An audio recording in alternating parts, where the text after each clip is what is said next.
Good afternoon, traders. It's Bill Baruch with Blue Line Futures, and it's your midday market minute.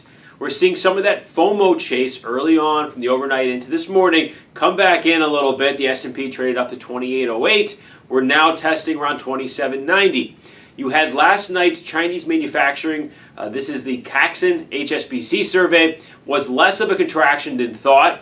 Now, if you look back at Wednesday night, the Chinese manufacturing PMI number was a larger contraction than thought. But really, the new headlines are all that matters these days, and everybody was talking about the less of a contraction. You had Eurozone data as well, the manufacturing PMI less of a contraction than expected. So this was actually good, unless worse news. But what brought things back in was the U.S. ISM manufacturing number. It missed expectations. That was worse. And then the Michigan consumer data from the preliminary numbers earlier in the month was also worse. That brought in those expectations, that reined in sentiment a bit, and we're seeing things settle out. Now, the odd thing on today's session, though, is you're not seeing any life in the Treasury complex despite this miss on the ISM manufacturing number. So something doesn't register correctly. Well, first with the S&P levels, you have that settlement from yesterday and the overnight low as a big line in the sand, 2784, 2783 area. It's going to be huge.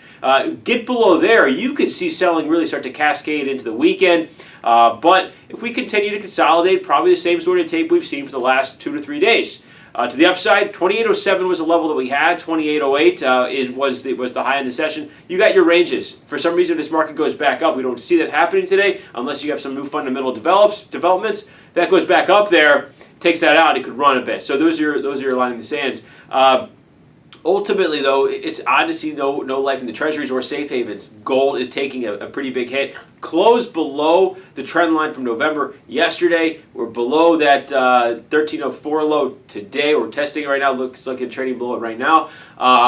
This is not good for gold, but you got to see some life in the treasuries to really start to carry into the gold. That's what we're seeing here. You have the dollar ticking up despite that ISM number. What this all means is it makes us question, is there some news on U.S. and China trade that we're not seeing right now? Because this is all the type of price action that you get when U.S. and China trade sours. You have the treasury market, doesn't really do a whole lot because China may or may not be buyers. You have the dollar strengthening as a safe haven. You have a little bit of correction in the equity markets or pullback. And then gold doesn't have much ground because the dollar strengthened, treasuries aren't responding, and the Chinese yuan loses value. So that's what we're looking for right now. But the last piece of the puzzle here, crude oil. Crude oil is about $2 from its high right now, reversing sharply.